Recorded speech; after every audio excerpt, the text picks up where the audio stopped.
One of the fascinating things about those of us who analyze sports, those of us who follow sport intensely and try to demystify the mystery, is our little bit of information can clear up a lot of things.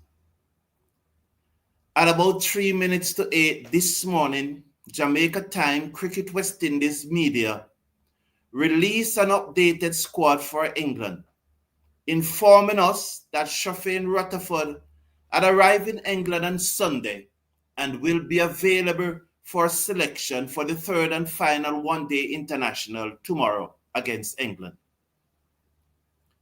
One of the talking points from yesterday's game, one of the issues that we try to demystify and try to analyze and to rationalize, immediately that I got that information, it became very clear to me.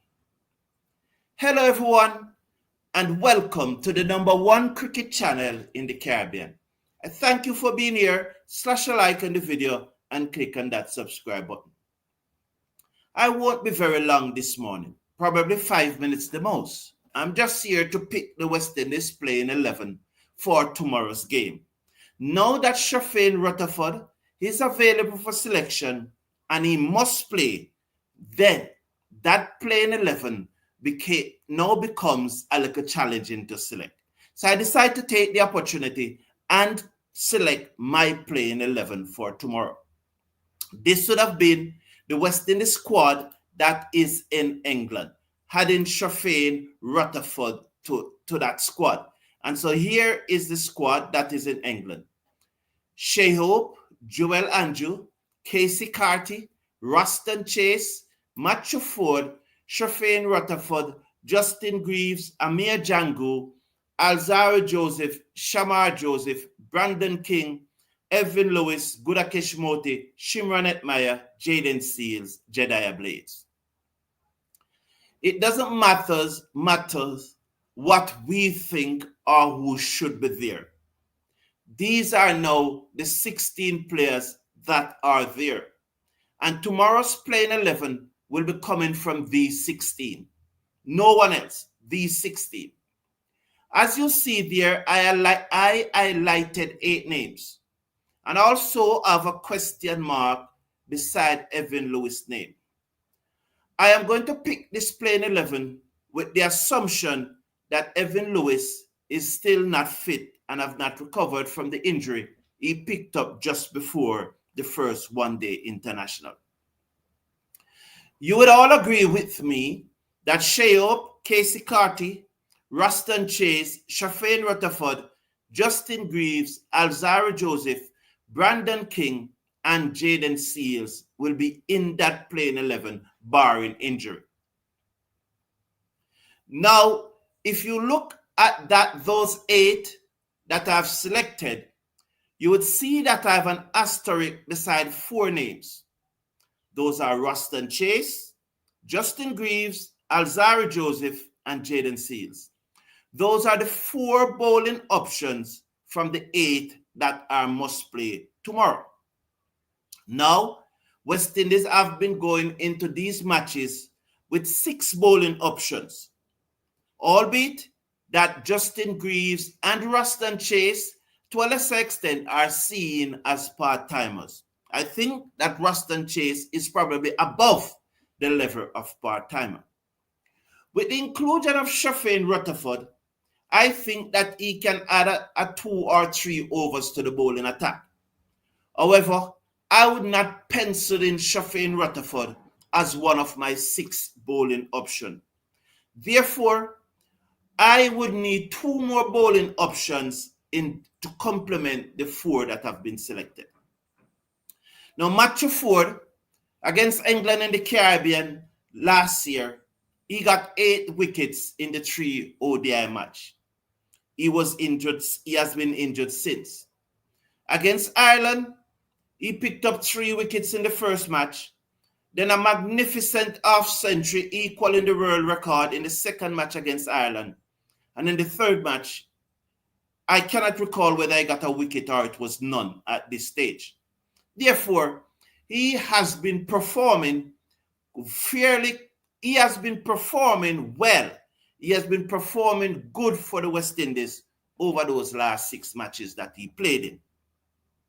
Come to England, he has not performed so well. He has performed below standard in these last 2 matches in England. Way below standard, way below what has been acceptable. The question mark is, do we continue with Ford based on the fact that in his previous 6 matches, he was a top performer? Or do we say that after failing in 2 matches, we are going to drop you? Or do we look at it and say, we are going to make a tactical decision and we'll leave you out? So there are 3 options. Will he be dropped? Will it be a tactical decision? Or will we continue to play him as one of the bowlers? Mark you, he had some depth with the batting. The next bowling option that we can look at is Shamar Joseph. Having played on the 2 one-day internationals, and in both one-day internationals, he has gone for more than 7 runs per over. I am on record to say that Shamar Joseph will only get better by playing more one-day internationals. Because Shamar Joseph started playing cricket at a very late stage, at least at a competitive level, the body of work that is required, he does not really has it as yet. Therefore, he's learning to bowl in one-day international cricket. Do I go with Shamar Joseph and give him another opportunity to continue to learn his craft? Then the other bowling option, Gudakesh Motie. Long seen as one of the mainstay of this attack. We have seen in the last 9 matches that Gudakesh Motie have only taken 3 wickets. Yes, he have made some runs with the bat. But what do you want from Gudakesh Motie? A high 30, 40, 50?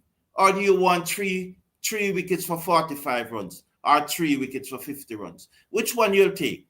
Gudakesh Motie making a half century, or Gudakesh Motie giving you 3 wickets? I will definitely take Gudakesh Motie giving me 3 wickets, batting at number 8 over an half century every time, because that is what I am selecting him for. And having only taken 3 wickets in his last 9 matches, I turn to his economy. Looking at those economy, they are not very, what you would say, inspiring. They are just about average. Going at roughly about 5.5 runs per over. If you are not getting wicket, you would hope that you'll go below 5 runs per over. Do I keep Motie in this playing 11 and hope that he finally comes good? The 4th one is Jediah Blades, who have played one-day international for the West Indies, a left-arm seamer who had a variety to the attack, being able to bowl left arm. So from the 4 bowlers, which 2 am I going to go with? Now, when you look at the batting, there's only 1 batsman that is required. With Shai Hope, Casey Carty, Ruston Chase, Shafeen Rutherford, Justin Greaves, Brandon King. Those are 6 of the top 7 in the batting order. Who will be that next batsman? Here is where the mystery. And these are my thoughts, and I'm convinced of it. Yesterday, we argued a lot why Darren Sammy asked Joel Andrew to open the innings. This is a conclusion that I came to. Joel Andrew was asked to open the innings because they already knew that Rutherford was on his way to England and that the only spot available to Joel Andrew in the team was to open. If Justin Greaves had batted as an opener yesterday and Joel Andrew and both Hetmyer batted 5 and 6, the competition would be between Hetmyer and Andrew for that 1 spot in the middle order, because Rutherford would have come and taken the spot. So it would be who to bat at 6. Darren Sammy, in securing Joel Andrew game, because that's what he did to put him to open. He secured his game and eliminate the competition for Joel Andrew to keep him in the team. I think that was why Joel Andrew opened yesterday, because they knew that Rutherford was coming back.